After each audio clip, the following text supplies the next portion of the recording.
Tuhan Yesus kami berdoa. Kami mengucap syukur. Semua kita yang percaya diberkati Tuhan sama-sama katakan amin. Puji Tuhan. Silakan duduk. Shalom Bapak Ibu Saudara. Apa kabar semuanya? Tuhan kita baik, dahsyat dan luar biasa. Nah Bapak Ibu Saudara, kita sepakat dulu mulai hari ini dan seterusnya sampai waktu yang akan ditentukan.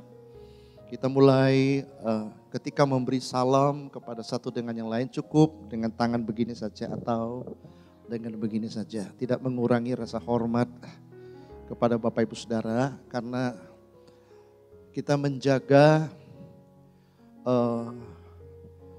ada yang kurang nyaman ketika orang bersalaman satu dengan yang lain ketika kontak tangan gitu. Ya karena hari-hari ini kita dihimbau untuk tidak boleh berada di tempat-tempat yang ramai, apalagi bersentuhan dengan fisik satu dengan yang lain. Bukannya apa-apa, kita hanya mengantisipasi, kita menjaga dengan hikmat Tuhan supaya kita tidak mengharapkan virus ini merajalela bekerja di tengah-tengah kehidupan kita. Saudaraku yang kekasih, bukankah hari-hari ini di seluruh dunia di mana-mana orang sedang memperbincangkan namanya COVID-19 ini saudara. Ya, coronavirus 19 ini, virus corona ini begitu booming, begitu menghantui dunia, menggoncangkan seluruh dunia. Sedang naik daun dia karena dimanapun, negara manapun orang sedang membicarakan dia. Sehingga dampak daripada orang terus dipertontonkan untuk melihat bagaimana ganasnya virus ini terus menjangkit siapapun. Sehingga menimbulkan rasa ketakutan yang begitu luar biasa melanda seluruh umat manusia. Sehingga tidak sedikit juga banyak anak Tuhan yang mengalami paranoid. Ya, ada roh kecemasan, ketakutan yang begitu luar biasa. Secara berlebih-lebihan sampai mereka begitu mengisolir diri, mengunci diri di rumah, menggunakan masker tidak salah. Pola hidup sehat, bersih, cuci tangan itu sangat dianjurkan. Tetapi yang saya mau katakan ini bahwa virus corona ini sangat menakuti banyak orang. Sehingga orang lebih takut virus corona daripada takut sama Tuhan. Nah ini ada yang salah kalau sampai seperti itu. Nah saya mau katakan percayalah Bapak Ibu Saudara, setiap kita tidak akan mati karena virus corona tanpa seizin Tuhan. Sebab hidup saudara dan saya sesungguhnya ya ada di dalam tangan Tuhan, bukan ada di tangan virus corona.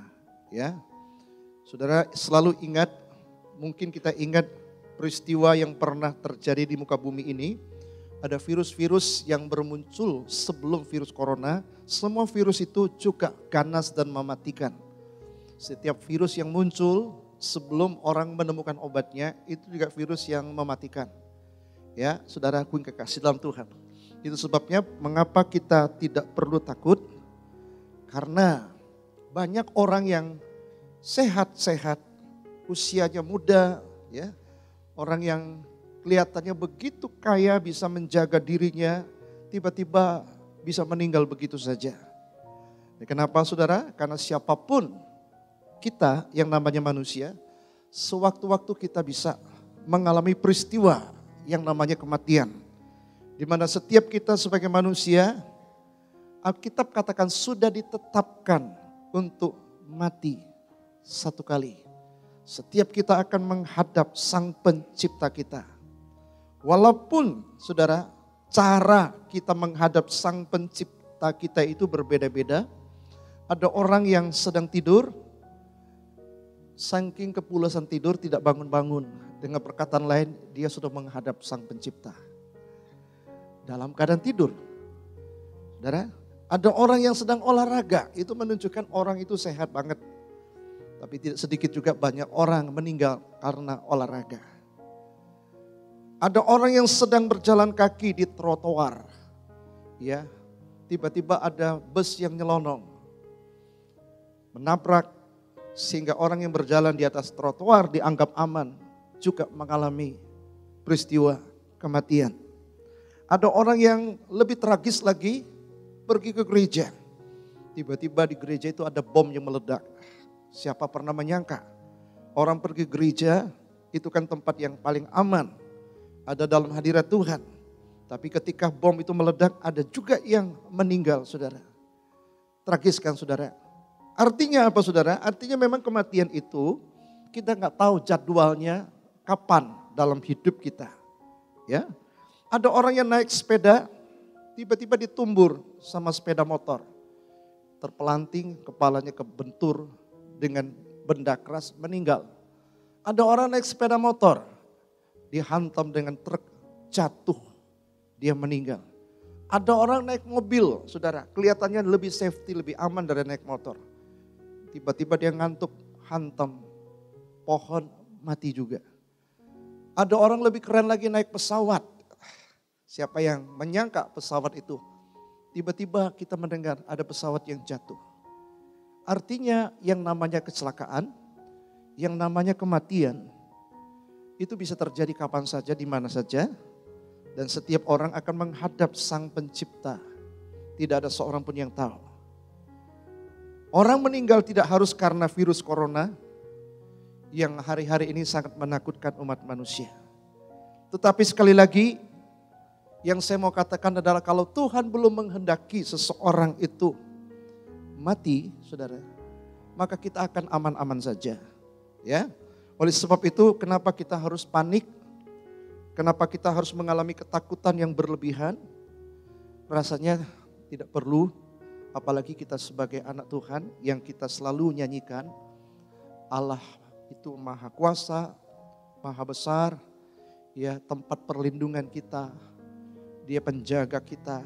Waspada itu boleh-boleh saja dan harus berjaga-jaga. Alkitab juga mengajar kita untuk waspada, berjaga-jaga. Tetapi bukan berarti kita harus mengalami ketakutan yang berlebihan sampai kita kehilangan damai sejahtera. Sampai kita ketakutan, saudara, untuk ke gereja beribadah pun, datang kepada Tuhan pun kita nggak berani. Rasanya kita nggak perlu menjadi orang yang sampai memiliki ketakutan yang ekstrim seperti itu. Nah, yang perlu kita waspada dalam hidup kita adalah kita rubah pola hidup kita. Bagaimana kita memiliki pola hidup yang sehat. Nah, pola hidup yang sehat tentu tidak lepas dari pola makan yang sehat.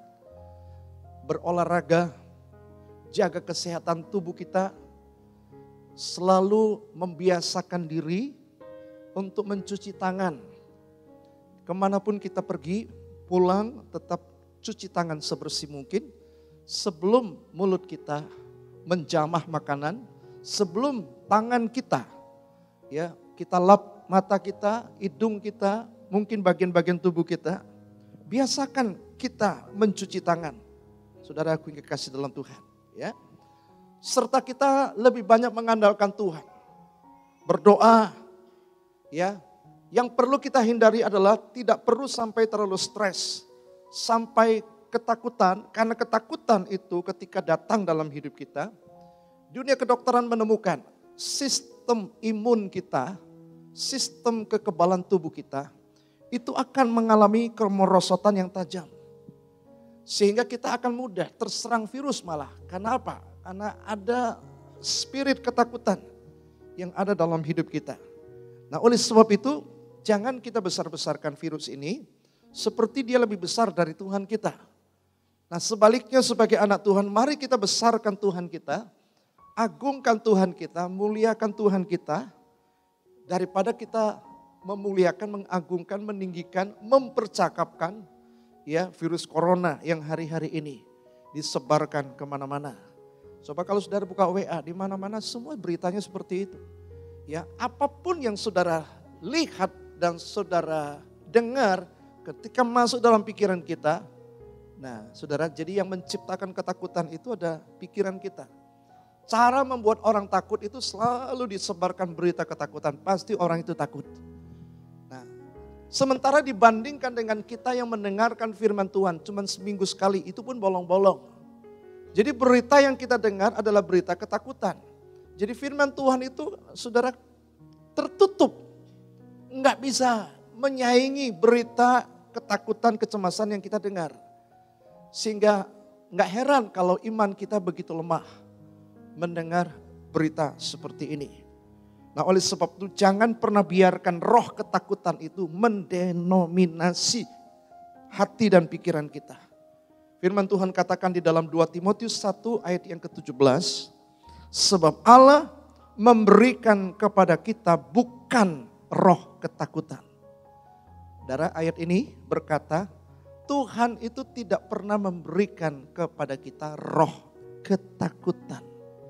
Jadi kalau virus itu sudah membawa ketakutan dalam hidup kita, pasti itu bukan dari Tuhan maksudnya saudara. Ya, waspada boleh, berjaga-jaga boleh.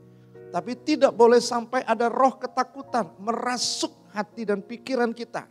Kalau itu sudah menguasai seluruh keberadaan kita, berarti ini bukan dari Tuhan. Ya, karena Tuhan tidak pernah memberikan roh ketakutan.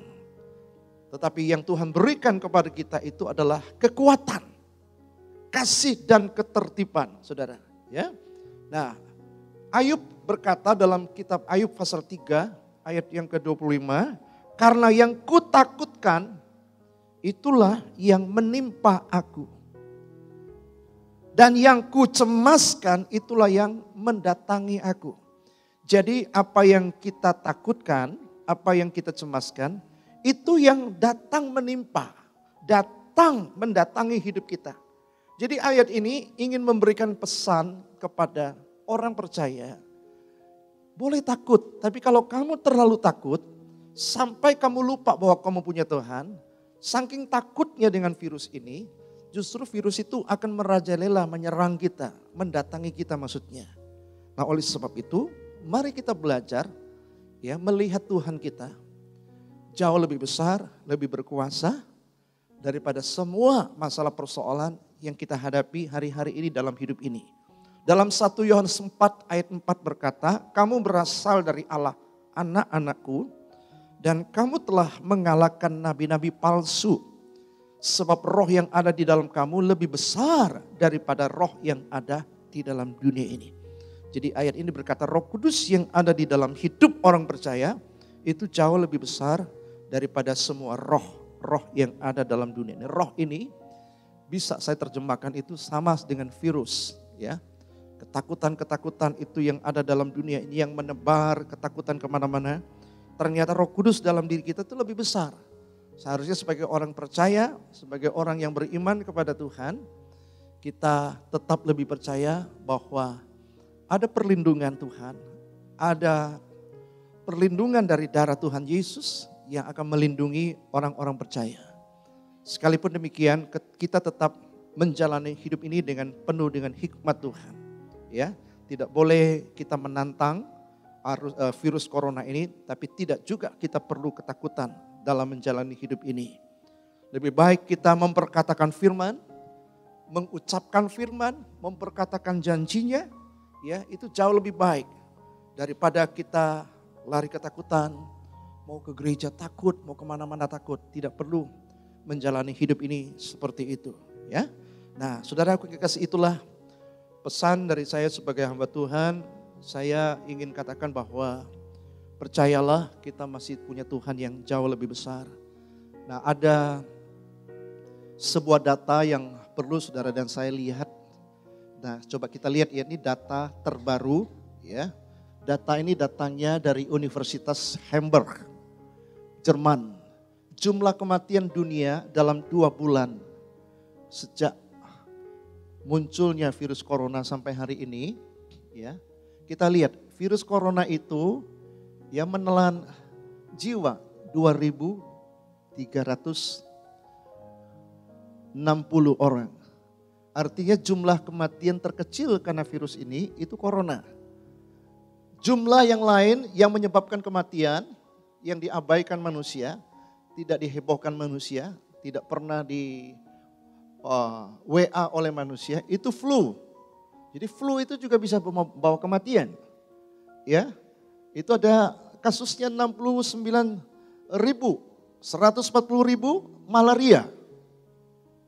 Ya, ingat hari-hari ini jumlah tertinggi ya kasus demam berdarah itu Lampung, saudara. Provinsi Lampung itu jumlah kasus yang paling tinggi demam berdarah. Nah, kita harus antisipasi, saudara. Pastikan rumah kita ya bebas nyamuk. Kalaupun ada nyamuk, kita kejar dengan pemukul nyamuk itu, saudara. Sebab nyamuk itu kan membawa virus malaria, membawa virus demam berdarah kan, saudara. Nah, ini juga bisa menyebabkan kematian, saudara. Ya, bukan hanya virus corona saja. Lalu ada lagi kasus bunuh diri. Ya, dalam 2 bulan terakhir ini ada 153 kasus orang yang bunuh diri. Kecelakaan di jalan, perhatikan 193 ribu sekian. Kehilangan rumah 240, alkohol 350-an ribu orang mati karena ya minum alkohol, overdosis tentunya, saudara ya. Nah, orang merokok juga tidak kalah, mati karena isap rokok, saudara. Dan kasus kematian tertinggi adalah kanker. Ya, kalau kita lihat data ini, berbahaya nggak virus corona? Bahaya. Tapi kalau dibandingkan dengan kasus yang lain, ternyata sangat kecil kasus virus corona ini. Ya, nah, kalau kita lihat, saudara, berita terakhir ini, coba kita lihat apa yang berita dari China yang mengalami kasus virus corona ini. Ya, mereka yang adalah negara yang paling pertama mengalami virus ini yang menyebar sampai kemana-mana, saudara. Nah, ternyata mereka tidak menyerah kalah, tidak mempersalahkan siapa-siapa, walaupun mereka adalah negara yang dicaci maki pembawa virus. Tapi mereka berjuang, perawat-perawat dokter mereka berjuang untuk mencari solusi, ya, supaya bahwa apapun masalah yang ada di dunia ini pasti ada solusinya, pasti ada jawabannya.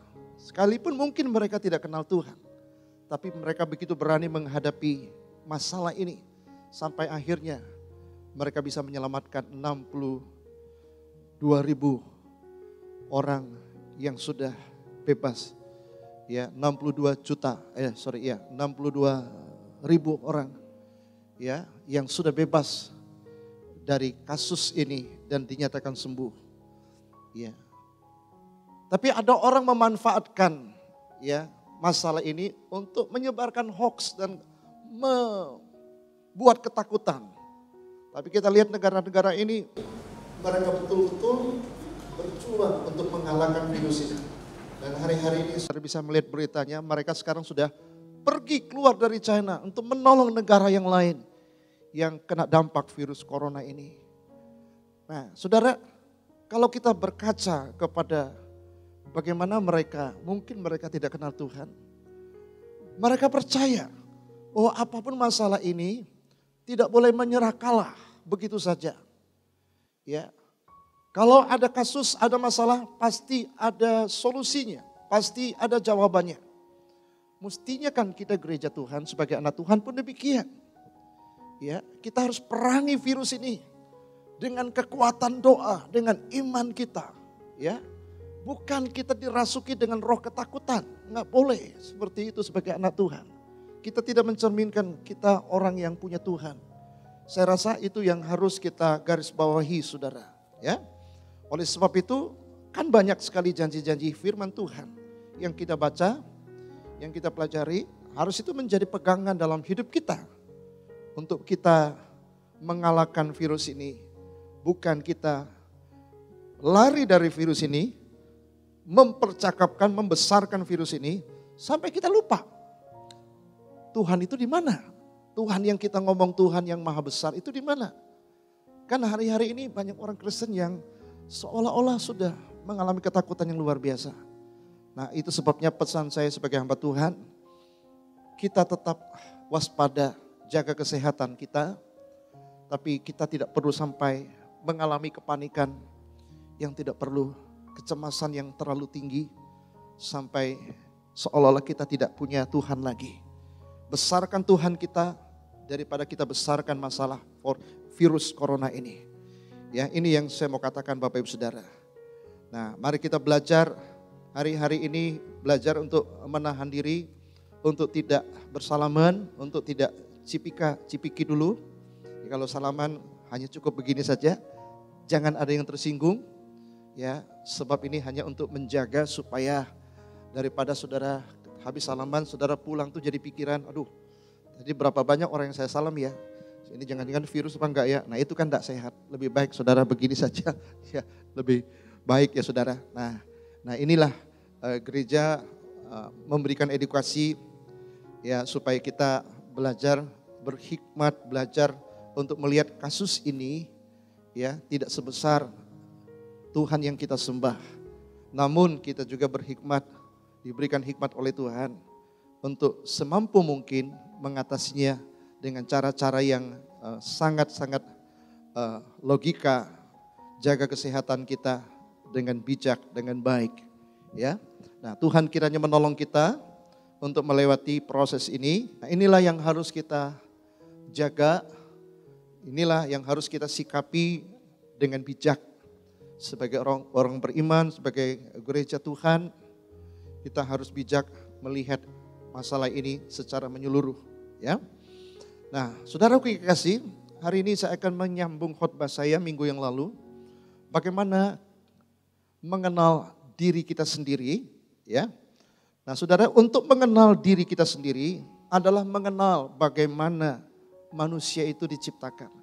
Jadi untuk mengenal kita dengan benar, kita mesti mengenal asal usul kita datangnya dari mana, berasalnya dari mana.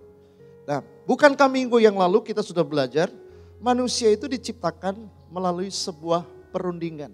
Ada sebuah diskusi, ya, ada sebuah rapat khusus sebelum manusia diciptakan antara Allah Bapa, Allah Anak dan Allah Roh Kudus, Allah Tritunggal ini, mereka sepertinya rapat berunding. Nah, kenapa sampai menciptakan manusia itu mereka harus rapat dulu? Bukankah ini menunjukkan bahwa betapa hebatnya, betapa berharganya, betapa istimewanya manusia yang mau dia ciptakan itu. Jadi di hadapan Tuhan, dia ingin menciptakan manusia itu menurut gambar dan rupanya sendiri. Dia ingin menjadikan manusia itu sebagai perwakilannya. Dia ingin menjadikan manusia itu mencerminkan Tuhan itu sendiri yang tidak kelihatan lewat manusia itu sendiri. Nah, di sini kita belajar jika Tuhan sebagai pencipta manusia saja begitu menghargai manusia yang Dia ciptakan, seharusnya saudara dan saya menghargai hidup kita. Bagaimana cara kita menghargai hidup kita? Caranya adalah jangan menyia-nyiakan hidup yang Tuhan berikan kepada kita. Ya, kita mesti berkarya, mesti berbuat sesuatu. Jadikan hidup saudara dan saya ini bermakna bagi sesama manusia. Jangan menjalani hidup ini dengan sia-sia. Setiap hari kita lalui tanpa kita berbuat apa-apa, tanpa hidupnya membawa dampak dan berarti bagi orang lain. Nah, Tuhan ingin kita menyadari bahwa setiap manusia adalah ciptaan Tuhan. Oleh karena manusia ciptaan Tuhan yang Tuhan hargai, kita juga harus menghargai sesama manusia. Tanpa memandang warna kulit, tanpa memandang suku bangsa, bahasanya apa, agamanya apa.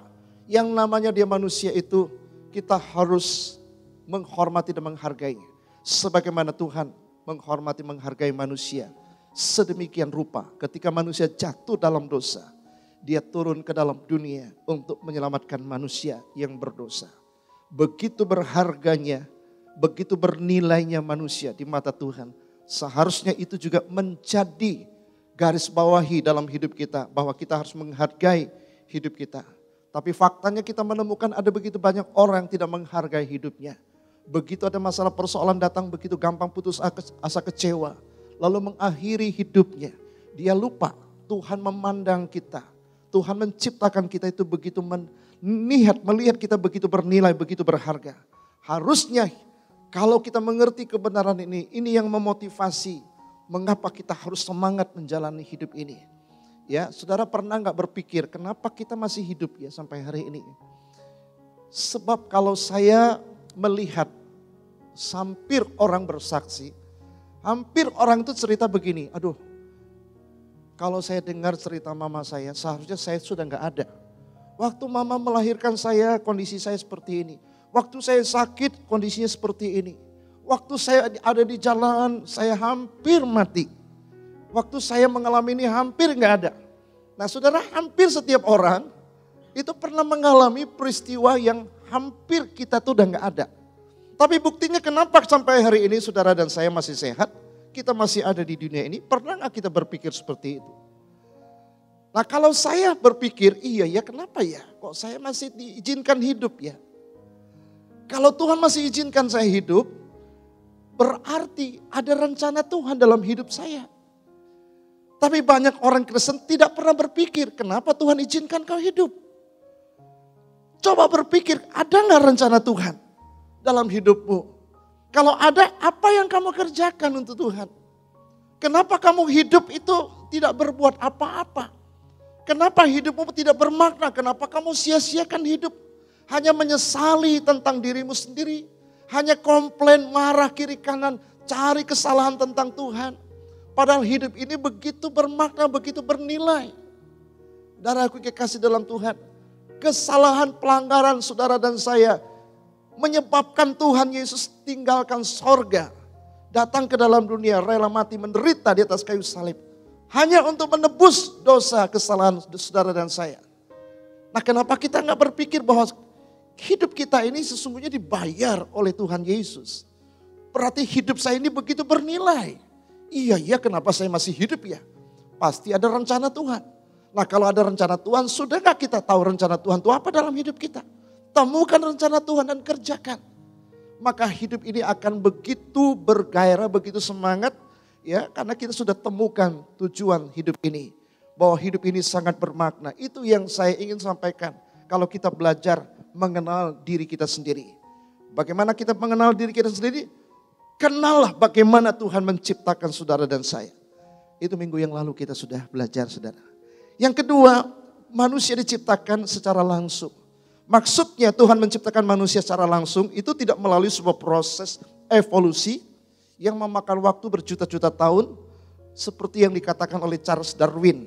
Ya, Charles Darwin memberikan teori mengatakan bahwa manusia adalah hasil evolusi. Berkembang dari seekor kera, monyet, lama-lama dia jadi manusia. Jadi teori itu seolah-olah ingin berkata manusia itu tidak diciptakan oleh Tuhan. Tuhan Anda menciptakan binatang lalu jadi manusia. Nah kita keberatan karena kita sudah belajar firman Tuhan katakan maka Allah menciptakan manusia. Jadi jelas saudara, ya saudara dan saya adalah manusia yang diciptakan langsung oleh Tuhan. Ya itu yang kita pelajari. Yang ketiga, manusia itu diciptakan pada hari yang ke-6. Apa artinya hari ke-6? Hari ke-6 itu hari terakhir Tuhan bekerja. Hari ke-7 Tuhan itu istirahat. Dia itu off. Dia tidak bekerja apa-apa. Ya, dia memberkati hari ke-7. Nah mengapa Tuhan menciptakan manusia pada hari ke-6? Hari ke-6 adalah hari terakhir dari penciptaan.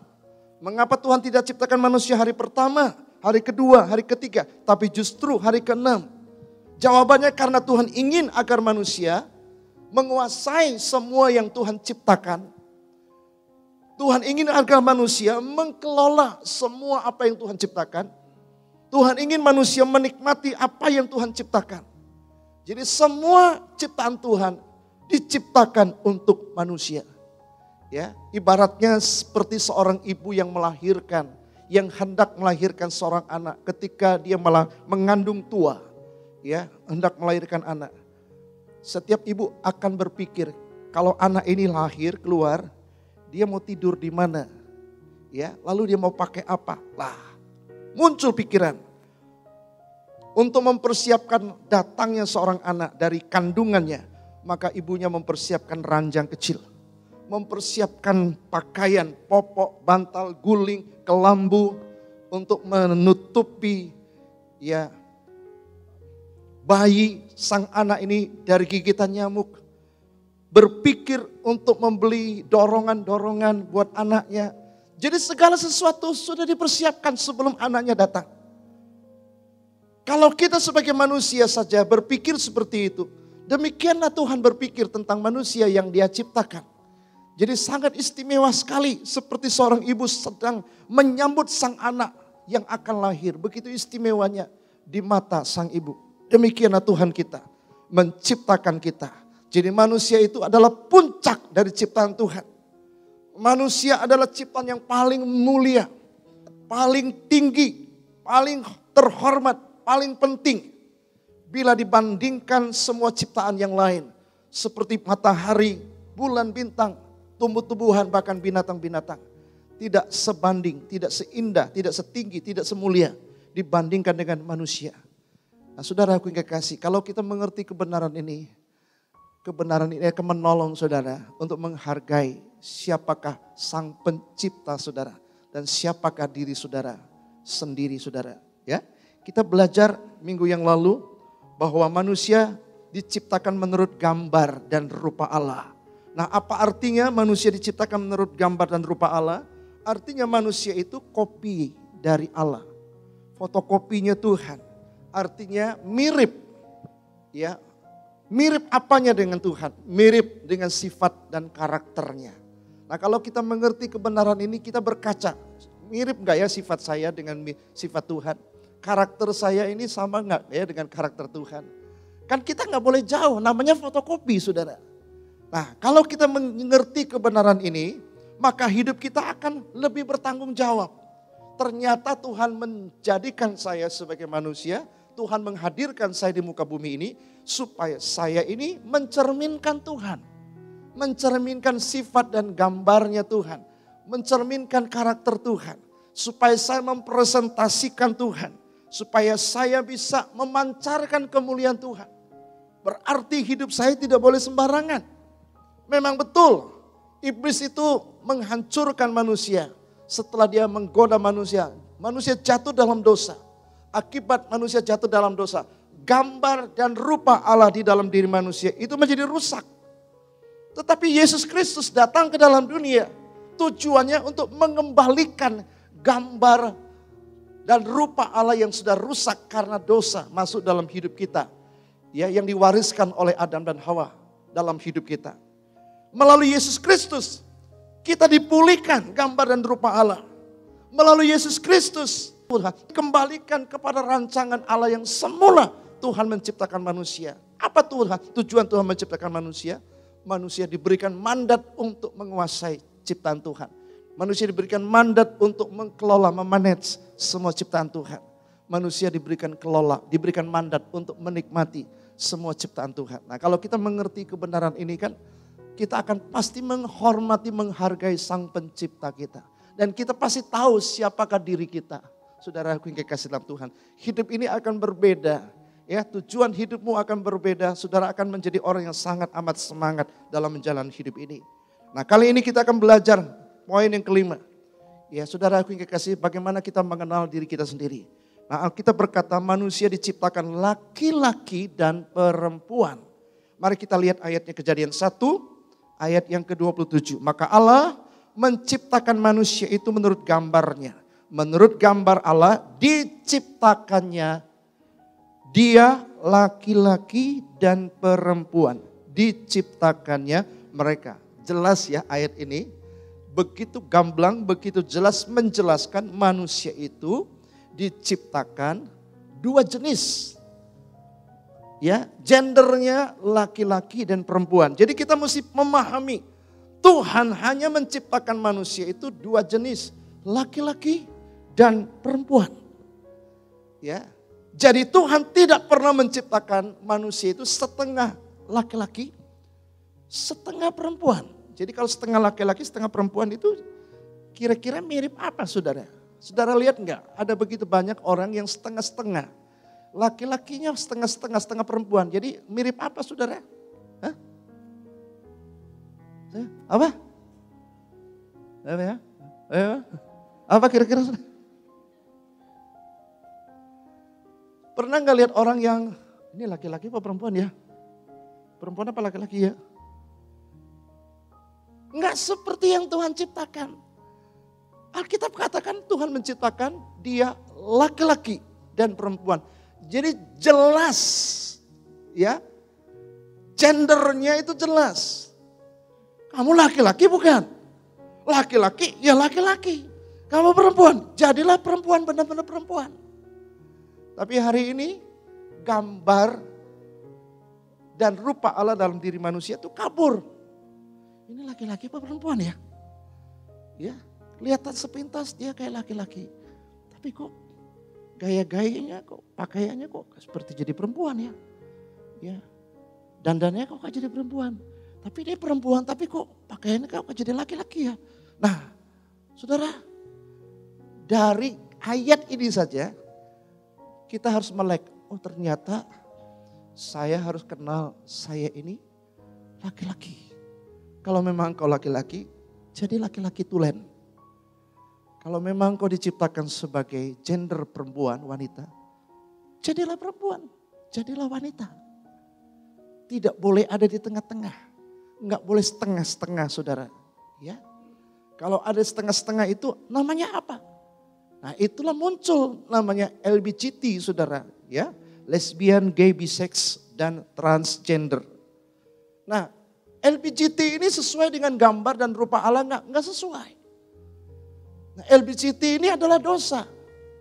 Tapi banyak orang membela dirinya. Mereka berkata, saya tidak dosa. Saya tidak mau dijadikan seperti ini. Kenapa jadi seperti ini? Pasti Tuhan yang salah. Nah, mereka mempersalahkan Tuhan. Padahal Alkitab katakan Tuhan menciptakan dia laki-laki dan perempuan. Dan perkawinan pertama itu terjadi di Taman Eden. Tuhan nikahkan Adam dan Hawa. Tuhan berikan perintah beranak cuculah, bertambah banyaklah. Kuasailah bumi, taklukkan semuanya itu. Nah Tuhan sudah memberikan pesan. Jelaskan ayat ini, jadi apa yang saya mau gali dari ayat ini? Untuk menyadarkan bahwa gereja Tuhan itu harus sadar. Ya, kita tidak bisa menyetujui dan mentolerir dosa LGBT. Dan sekarang apa yang terjadi di Amerika? Tahun 2015 tanggal 26 Juni itu sudah dilegalkan. Mahkamah Saudara Agung itu Amerika sudah melegalkan. Dan ada begitu banyak negara yang menganut sistem ini sehingga banyak pendeta yang memberkati pernikahan sejenis. Laki-laki sama laki-laki, perempuan sama perempuan. Nah kalau ini terjadi sesuai enggak dengan maksud tujuan Tuhan? Sesuai enggak dengan gambar dan rupa Allah? Pasti enggak sesuai kan? Kalau enggak sesuai artinya apa? Salah di hadapan Tuhan. Kalau salah mesti diperbaiki. Bukan salah ditolerir, dimengerti. Dosa enggak boleh dimengerti. Kamu mesti mengerti saya dong. Saya kan dosa. Yesus datang ke dalam dunia itu untuk mengatasi dosa. Jadi dosa sehebat apapun, ya, itu menyebabkan Tuhan datang ke dalam dunia. Sampai dia mau menderita, mau mati di atas kayu salib untuk dosa kita. Nah kalau kita sadar bahwa kita sudah keluar jalur, keluar dari kodrat hidup kita, yang seharusnya kita diciptakan seperti yang Tuhan mau, tapi dalam praktek hidup kita, kita sudah keluar jalur, kita keluar ya dari kehendak Allah. Mestinya kita kembali, maunya Tuhan apa sih? Maunya Tuhan mau kasih tahu sama kita, kamu laki-laki. Kalau kamu laki-laki, pasangan kamu perempuan. Kalau kamu perempuan, pasanganmu laki-laki. Bukan perempuan, pasangannya perempuan, laki-laki pasangan dengan laki-laki. Itu maksud Tuhan. Nah kita sebagai gereja Tuhan harus waras. Ya, harus dewasa, harus mengerti. Walaupun dunia memberikan toleransi, itu adalah hak asasi manusia. Tapi gereja Tuhan harus tegas dalam hal ini. Kita akan harus seide, sependapat dengan apa yang Alkitab katakan. Karena hidup kita tidak bisa lari daripada kebenaran firman Tuhan. Sebab kalau memang lesbi, homoseks, ya itu dosa. Artinya apa? Dosa ini penyimpangan dari apa yang Tuhan tetapkan. Ya namanya penyimpangan mesti diluruskan. Nah kita lihat Alkitab berkata apa di dalam Imamat pasal 18 ayat 22. Orang laki-laki tidak boleh bersetubuh dengan laki-laki. Dan Allah membenci perbuatan itu. Kalau saudara membaca ayat berikutnya, ya laki-laki tidak boleh bersetubuh dengan binatang. menikah dengan binatang. Laki-laki tidak boleh menikah sama laki-laki. Dan hari-hari ini sudah marak. Nah, apakah kita sebagai gereja Tuhan menganggap itu adalah hal yang biasa? Dan kita tidak anggap itu adalah dosa? Saudara, kan harus kita berpikir back to the Bible, kembali kepada firman Tuhan kan. Memang Tuhan penuh kasih, Tuhan tetap mengasihi homoseks, Tuhan mengasihi lesbi, tapi Tuhan benci perbuatan dosanya. Tetap Tuhan tidak bisa mentolerir. Karena sejak awal Tuhan menciptakan manusia itu jelas sekali. Manusia itu gambar dan rupa Allah. Manusia itu cuma dua jenis, laki-laki dan perempuan. Pernikahan pertama itu sudah memberikan contoh kepada umat manusia. Kalau manusia ingin menikah, dia harus menikah dengan laki-laki dan perempuan. Sepasang. Bukan laki-laki dengan laki-laki, bukan perempuan dengan perempuan. Ya, di dalam kitab Perjanjian Lama sudah memberikan perintah seperti itu. Perjanjian Baru juga ada. Dalam kitab Roma pasal yang pertama ayat 26 dan 27. Sebab istri-istri mereka menggantikan persetubuhan yang wajar dengan yang tidak wajar. Demikianlah suami-suami meninggalkan persetubuhan yang wajar dengan istri mereka. Sehingga melakukan kemesuman laki-laki dengan laki-laki. Nah, kita melihat peristiwa ini pernah terjadi. Nah, saudara aku yang kekasih, ada 3 pandangan tentang hal ini, saudara. Bagaimana pandangan gereja Bethel Indonesia? Yang pertama, ya, saudara aku yang kekasih. Pandangan yang pertama, ada orang yang lahir sebagai homoseks. Nah, kita nggak boleh percaya ini, saudara. Kalau kita percaya ada orang dilahirkan sebagai homoseks, berarti Tuhan yang salah. Orang itu tidak salah, yang harus dipersalahkan Tuhan. Nah, pertanyaan saya, Tuhan itu pernah salah nggak? Tuhan bisa salah enggak? Enggak salah. Yang salah itu bukan Tuhan. Pandangan kita yang salah. Tuhan tidak pernah salah. Tuhan jelas awal dia menciptakan manusia itu laki-laki dan perempuan.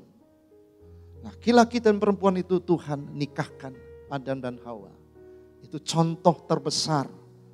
Ya, dan itu tidak bisa diganggu gugat. Tapi orang yang memiliki kelainan seks, homoseks, dia akan berkata, bukan maunya saya. Saya juga gak mau seperti ini. Kalau saya jadi seperti ini kan Tuhan yang menciptakan saya. Saya dilahirkan sebagai homoseks. Oh, sorry. Ya, mereka ingin menyalahkan Tuhan dalam masalah ini. Yang saya pelajari, Tuhan itu tidak pernah salah. Tuhan itu selalu konsisten. Yang salah itu manusianya. Nah, kalau kita sadar kita salah, Tuhan mau perbaiki kita. Tuhan mau luruskan kita. Makanya Tuhan datang ke dalam dunia ini. Ya.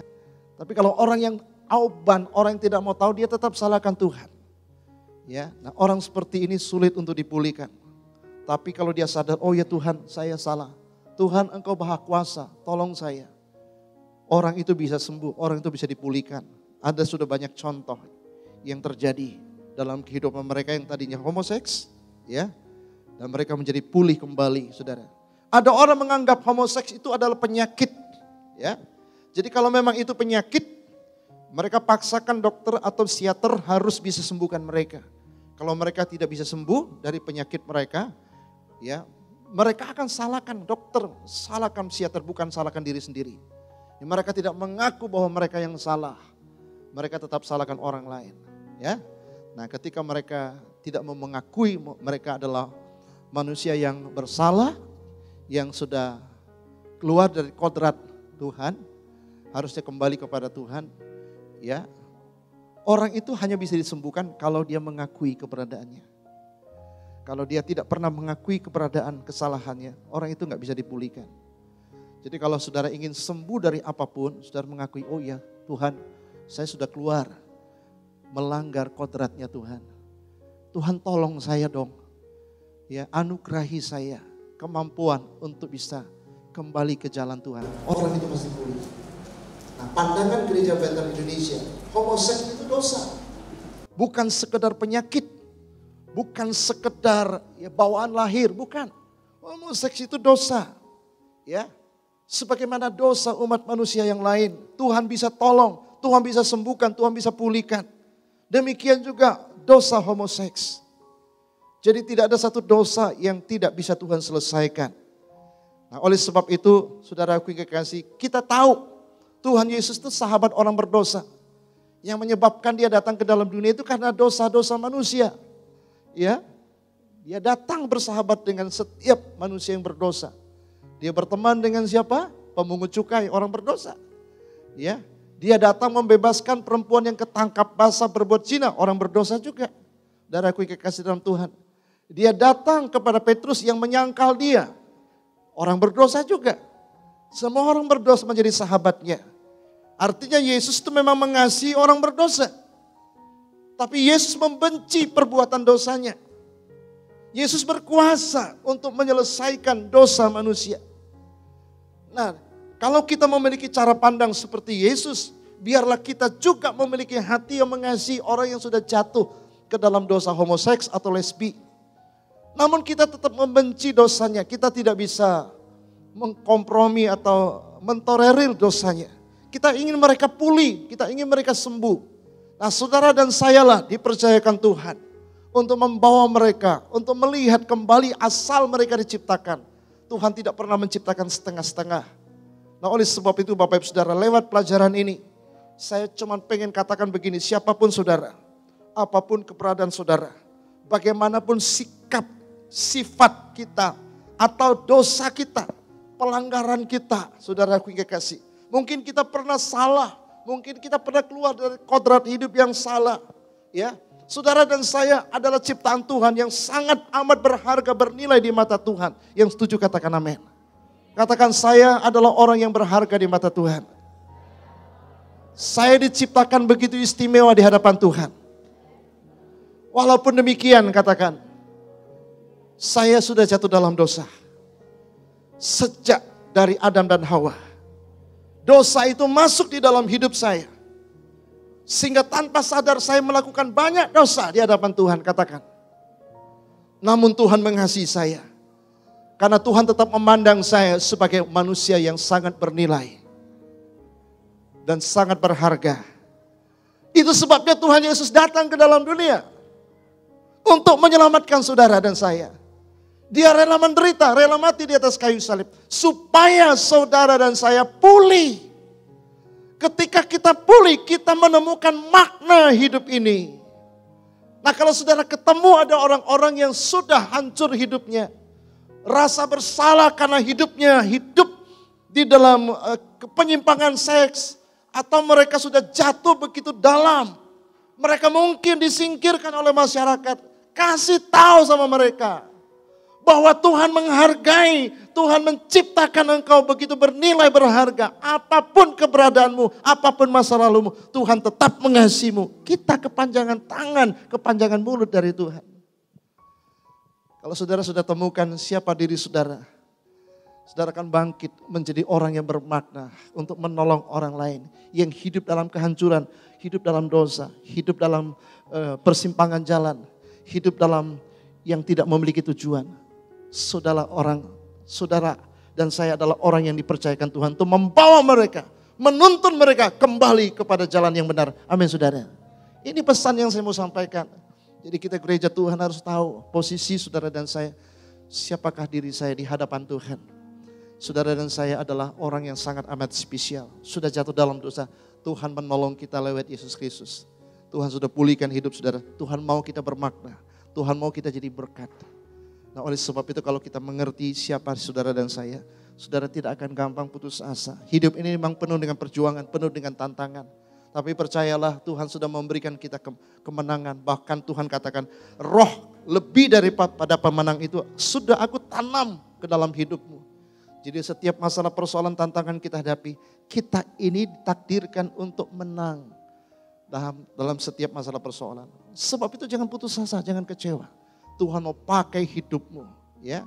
Tuhan bisa pulihkan orang-orang yang sudah rusak melalui hidup saudara. Karena engkau sudah dipulihkan untuk memulihkan orang lain. Engkau diberkati untuk memberkati orang lain. Engkau dikuatkan untuk menguatkan orang lain. Amin saudara. Tuhan kiranya menolong kita untuk bisa mengerti siapa diri kita di dalam Kristus. Kita adalah ciptaan baru, yang lama sudah berlalu, sesungguhnya yang baru sudah datang.